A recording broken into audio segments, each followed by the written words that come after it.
Everyone, কেমন আছো সকলে? অনেক দিন পর আমি তোমাদের লং ভিডিও শেয়ার করলাম। দেখো দিনটা কি সুন্দর ঝলমল করছে রোদে, এত সুন্দর লাগছিল। একটু পরে দেখবে বৃষ্টি ভরা। আর আমার এই যে ভিডিও ক্লিপসগুলি আছে, এটা একদিনের না, এটা প্রায় 2-3 দিনের অ্যাড করে করে আমি এটা ভিডিওটা লং করেছি। নাহলে লং ভিডিও এটা বলা চলতো না, শর্ট ভিডিওই বলা চলতো। কারণ বললাম ওই শরীরটা ভালো লাগছে না, কথাও বলতে খুব একটা ইচ্ছে করে না, তো তার জন্য আর কি লং ভিডিও তোমাদের সঙ্গে শেয়ারও করা হচ্ছে না, অনেক দিন হয়ে গেল। তো দেখো আমি দাঁতটা মেজে নিলাম, সকাল সকাল আবার দোকান যাব, মুখ টুক মুছে নিলাম। মুছে নিয়ে ভাবছি একটু ঘরের টুকিটাকি কাজ করে, আমাদের ছোট্ট একটা গোডাউন আছে, দোকানে জিনিস টিনিস রাখা হয়, তো সেখানে যাব জিনিস আনতে। তো তার জন্যই আরও সকালে একটু ঝটপট উঠে গেছি, তখন 6:30 পৌনে 7টা বাজে। তারপর দেখো 8:30 9টা বাজতে বাজতে কী অবস্থা, বৃষ্টি, এত বৃষ্টি হচ্ছিল, প্রচুর বৃষ্টি হচ্ছে। তার জন্য আর ছাতিও আনতে ভুলে গেছি। ঘর বেশি দূরে না, কাছেই, ওই সাইডে ঘরটা দেখছো সেটাই ঘর আমাদের। তো এটা হলো আরেকজনের ভাড়া নিয়েছি, আরেকজনের ঘর। তো দেখো চট করে তাড়াতাড়ি ঘরে চলে গেলাম। এদিকে তো এত বৃষ্টি হচ্ছে আর কি বলবো, ভিজে টিজে আসছি, ছাতিও নিইনি। এদিকে আমার পিসি শাশুড়ি সকালে খাবার জন্য ওই রুটি করছিল। সকালেও সবাই রুটি খায়, তো রান্না দিদি রাত্রে করে, কিন্তু যতটুকু করে আমাদের জন্য আর হয় না, কম হয়ে যায়। তার জন্য রোজ পিসি সকালে করে, এটা রুটি বা তরকারি যে কোনো সবজি হোক একটা করবি। আর ওয়েদারটা দেখো একদম মেঘলা করেছিল, ভালো লাগছিল না। এদিকে মন্দির পুজো আছে, শিবরাত্রি জানোই তো সকলে, মন্দির এইদিকে পরিষ্কার করছে, লাইটিং লাগাচ্ছে, রং টং করছে। পুজোর সময় যদি রোদ্দুর টোদ্দুর থাকে ভালো লাগে, পুজো পার্বণের সময়। তোমরা কমেন্ট করো তো, আর পুজোর সময় তোমরা কে কে শিবরাত্রি বাইরে যাও পুজো দিতে, বা যাদের কাছেই মন্দির আছে তারা বাড়িতেই দাও, বা কে কে বাড়িতেই পুজো দাও বা মন্দিরে পুজো দাও। এদিকে দেখো আমি আবার বানিয়েছি তোমার হলো গিয়ে রাজমা বানিয়েছিলাম, ভিজিয়ে রেখেছি। ওটা পিসি তো জানে না যে আমি করব বলে, তো পিসি অন্য সবজি করে রেখেছিল, আমি একটু টেস্ট করে দেখে নিলাম। এইদিকে সব কাপড় আবার ভিজিয়ে দিয়েছি, যত পারছি কাজ আমি তাড়াতাড়ি করারই চেষ্টা করছিলাম, কারণ যত তাড়াতাড়ি করব আমি দোকানও তত তাড়াতাড়ি যেতে পারবো, জানোই দোকান আছে। তার জন্য চট করে আমি কাজগুলি সেরে নিলাম। আর দেখো ওই যে বালতিতে গরম জল দেখছো, এটা ছানের, তুমি এখানে ঠান্ডা জল দিয়ে কোনো কাজই করতে পারবে না, পুরোটাই তোমাদের গরম জল দিয়েই করতে হবে। এইদিকে পিসি শাশুড়ি সকালে অফিস যায়, তো উনি ব্যাংকে কাজ করে, তো ওনার জন্য একটু ভাতটা গরম করে দিলাম। ভাত ছিল, মাংস ছিল একটু, উনি বাসি মাংস দিয়ে ভাত গরম ভীষণ খেতে ভালোবাসে। তো এদিকে দেখো ঘরের কাজ টাজ সেরে দোকান চলে আসলাম, দোকান তো মাস্ট আসতে তো হবেই, দোকান চলে আসলাম। দোকান দেখো, তারপর দোকানের জন্য ওই যে বললাম গোডাউনের থেকে জিনিস এনেছি, ওগুলি সব ঠিকঠাক করে রাখছিলাম, কারণ দোকান তো ছোট, বেশি বড় না, তাই যতটা পারি একটু একটু করে আমরা জিনিস এনে রাখি, আবার এনে সাজিয়ে রাখি সুন্দর করে। এভাবেই আমাদের দোকান সাজিয়ে রাখতে হয় ঠিকঠাক করে।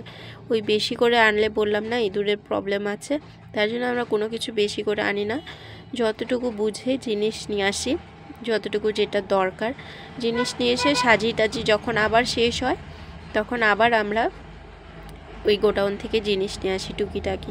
তো তুমি দেখতেই পাচ্ছ, এটা তো আমার রোজকারই।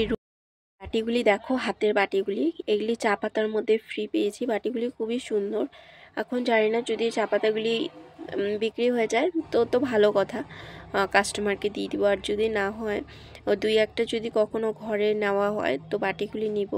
এমনি বাটিগুলি দেখতে খুবই সুন্দর, এতটা ভারী না হলেও কিন্তু বাটিগুলি সুন্দর আছে দেখতে, আমার ভীষণ ভালো লাগে।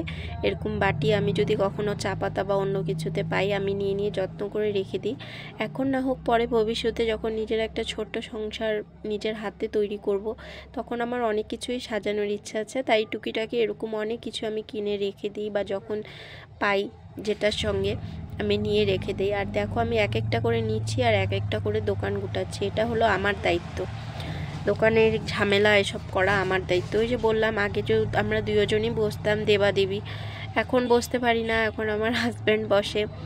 আমার বাবার দোকানে, এবং আমি এখানেই থাকি, তার জন্য আর হয়ে ওঠে না, তাই টোটাল এই দিকের কাজটা আমি করি। এইদিকে দেখো কোম্পানির দেখো আমি কাজ করতে করতে দোকানে একজন সেলসম্যান চলে আসলো।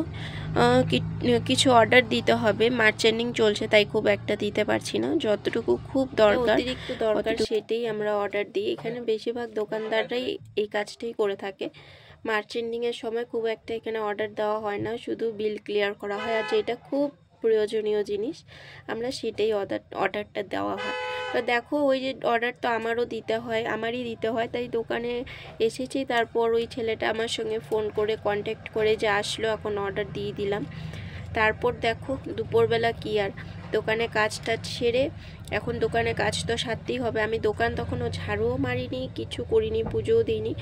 তো তাড়াতাড়ি ওনার সঙ্গে কথা বলে অর্ডার দিয়ে তারপর দেখো দোকান ঠিক করে আবার ঘরে চলে আসলাম। আবার এদিকে মেয়ের জন্য দুপুরে খাওয়ার বাড়ছি, কারণ মেয়েকে এসে 2টার মধ্যে এসে আগে মেয়েকে আমি মেয়েকে খাওয়াই তারপরই আমি আর আমার হাজব্যান্ড খাই। এদিকে তো আমার শাশুড়ি মা, আমার বাবা ওনারা খেয়ে নেয়, আর রান্নার দিদি উনি কাজটা সেরে 3টার মধ্যে খায়। উনি সবার লাস্টেই খায়, উনি বলে যে কাজটা ছেড়েই খাবে, তার জন্য ওই দিদিকে পরেই দেওয়া হয়। সবাই খেয়েটে তারপরেই ওই দিদি বলে, তো তার জন্য দিদিকে পরে দেওয়া হয়। ওইদিকে দিদি কাজ করছিল, ওইদিকে আমি আমার মেয়ের খাবার তৈরি করছিলাম। এই সংসার মানে যতদিন আছে তোমার বইয়েই বেড়াতে হবে এবং কর্ম করেই যেতে হবে, হাল ছাড়লেও হবে না। যেমনই হোক সংসার তো, এটা সংসারটা যদি সুন্দর করে করতে চাই একটু তো নিজেরও হাত লাগাতে হয়, কর্ম করতে হয় বলো, এমনি তো সময়ই হয় না, দোকানেই থাকি।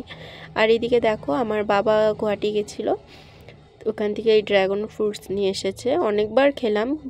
আমার মেয়েরও খুব ভালো লাগে, ঘরে সবাই ভীষণ ভালোবাসে। তো ঘরে সকলের জন্য কাটছি, শুধু আমার মা আর বাবা খাবে না, ওনারা খেয়ে নিয়েছে আগেই। তো এখানে এই 2টো কাটলাম, আমার ওই রান্নার দিদির, আমার মেয়ের হাজব্যান্ড এবং আমার যে পিসি শাশুড়ি আছে ওনার জন্য। তো উনি তো এখন অফিসেই আছে, উনি অফিস থেকে 2:30-3টার মধ্যে এসে পড়ে, এসে কিছু একটা খেয়ে তারপর ভেবেছে এটা খেতে পারবে, তো ওনার জন্য রাখলাম। দেখো সকলে মিলে 1 পিস বা 2 পিস যতটুকুই খাও, সত্যি কথা খুব ভালো লাগে। আর আমাদের বাড়িতে জায়গা নেই বলে, না হলে পিসি তো আমাদের এখানেই থাকতো আগে, কিন্তু দেখেছো তো আমার বিয়ের পর এখন রুমও শর্ট, দোকানেরও জিনিসপাতি জায়গা নেই, তার জন্য আমার পিসি এখানে পাশেই আরেকটা বাড়ি ভাড়া আছে, উনি ওখানে থাকে। নাহলে ঘরের ফ্যামিলি যদি সবাই একসঙ্গে থাকা হয় না, সত্যি খুব মজা লাগে। এইদিকে দেখো আমার মেয়েকে বিছনাটা একটু ঠিক করলাম, ওই কাপড়গুলি শুকিয়েছে কয়টা নিয়ে আসছি, আরও অনেক কাপড় আছে।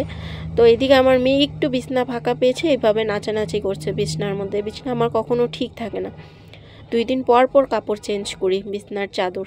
তারপর দেখো এই যে দোকানে শিব মন্দির দাঁড়িয়ে তোমাদের শেয়ার করলাম, সকালে তো দেখাচ্ছিলাম খুব সুন্দর করে সাজাচ্ছে। এখন ফুল দিয়ে সাজাবে, ফুল দিয়ে এখনও সাজানো হয়নি, এখন শুধু লাইটিংগুলি ঠিক করে গেল, এখন ফুল এনে সাজাবে। তো খুব ভালো লাগবে তোমাদের, ফুল যখন এনে সাজাবে নিশ্চয়ই আমি শেয়ার করব, তোমরা দেখতে পারবে। দিকটা যখন ফুল দিয়ে সাজানো হয় না, সত্যি এত ভালো লাগে দেখতে, তোমাদের কি বলবো। তোমাদের তো আগেও আমি শেয়ার করেছি এরকম শিবরাত্রির সময় ফুল দিয়ে কিভাবে সাজায়, আর লাইটিং করেছেন আরও সুন্দর লাগছে, চারোদিকটা এত আলোয় ভরে গেছে, খুবই ভালো লাগছিল। মনে হচ্ছিল এরকম যদি সারা বছরই লাইট লাগিয়ে রাখতো কত সুন্দর লাগতো দেখতে, চারোদিক আলোয় আলো থাকতো। আর তারপর দেখো এখন ঘরে যাব, তাই তোমাদের সঙ্গে একটু শেয়ার করে নিলাম। মন্দিরে আর যাইনি, ভিতরে ঢুকিনি, ফুল দিয়ে সাজানো হোক আমি নিশ্চয়ই শেয়ার করব। তারপর ঘরে গেছি, ঘরে গিয়েই এত কাপড় জমে গেছে, আমি কাপড় বাইরের থেকে নিয়ে আসতে ভুলে গেছিলাম, তাড়াতাড়ি করে বাইরের থেকে কাপড় আনলাম। আর আমার অবস্থা দেখবে, আমি হাতে করে কাপড় নিয়ে কি জানি একটা আনতে গেছিলাম, আনতে গিয়ে আবার ভুলে গেছি, আবার গেছি, হাতে কাপড়গুলি তবুও রাখতে আমি ভুলে গেছি, যে রেখে আমি জিনিসটা নিয়ে আসি। আমার মাথায় এরকমই থাকে যখন কাজের চাপ থাকে, কী ছেড়ে কী করব বুঝতে পারছি না। এইদিকে দেখো আমার মেয়ে এটা মোবাইল নিয়ে ভিডিও করছে, আর কখন করেছে আমি সেটাও জানি না। তারপর আমার শাশুড়ি মা নিয়ে এসেছিলো সিঙ্গারা, তো খেতে তো মুখে না কোনো ইচ্ছে করে, না কোনো স্বাদ, না কোনো গন্ধ, কোনো সেন্ট, খাবার কিচ্ছু ভালো লাগে না। তো ভাবলাম একটু সিঙ্গারাটা খাই। সত্যি বলবো সবাই বলছিল ভালো, খুব টেস্ট, কিন্তু আমার মুখে না কোনো টেস্ট, না কোনো ঝাল, নুন কিচ্ছু না, মিষ্টি কিচ্ছু লাগেনি, এমন লাগছিল শুধু খেতে হচ্ছে তাই খাচ্ছি। তারপর দেখো সবাই মেয়েকে টেকে খাইয়ে তারপর আবার হাজব্যান্ডকে দিলাম। কোনো সবজি ছিল না, শুধু রাজমা ডাল ছিল। তো ওই ডাল দিয়ে ডিমের একটা অমলেট ভেজে দিলাম, তার সঙ্গে একটু ডাল দিয়ে দিলাম। এবং আমার খাওয়া তোমরা নিজেরাই দেখতে পারবে। অনেক দিন পর তোমাদের সঙ্গে লং ভিডিও শেয়ার করে সত্যি আমার ভীষণ ভালো লাগলো বন্ধুরা। আর তোমরা কি আমার লং ভিডিও বেশি দেখতে চাও না শর্ট ভিডিও, সেটাও কমেন্টে জানিও, না মিনি ব্লগগুলি দেখতে চাও এটা কিন্তু জানিও অবশ্যই। আর তোমাদের যদি ভালোবাসা থাকে আমি নিশ্চয়ই আরও অনেকটা দূর যেতে পারবো। তো তোমাদের একটা ছোট্ট কমেন্ট, একটা ছোট্ট সাবস্ক্রাইব আমাকে কাজ করতে এবং অনেকটা মোটিভেট করবে এগিয়ে যেতে। তারপর দেখো সব কিছু ঠিকঠাক করে এখন আমি আমার খাবারটা বাড়বো, আর তোমরা দেখতে পারবে আমি কতটুকু করে খাই আর কি খাই। আর মুখে স্বাদ নেই বলে রুটিও খেতে ইচ্ছে করছে না, ভাতও খেতে ইচ্ছে করছে না। তাই ডালটাকে ভালোভাবে ফুটিয়ে নিলাম, একটুখানি ডাল ছিল, নাহলে এখন একটু গরম পড়ে গেছে তো সারাদিন নাড়ানো হয় তো নষ্ট হয়ে যেতে পারে। ডালটাকে সুন্দর করে নেড়ে নিলাম।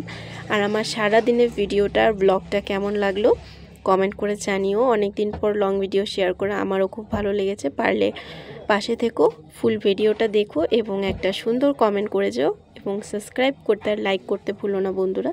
তোমাদের ছোট্ট একটা সাবস্ক্রাইব আমার অনেকটা সাপোর্ট করবে এগিয়ে যেতে। এখনের জন্য রাখছি, শুভরাত্রি।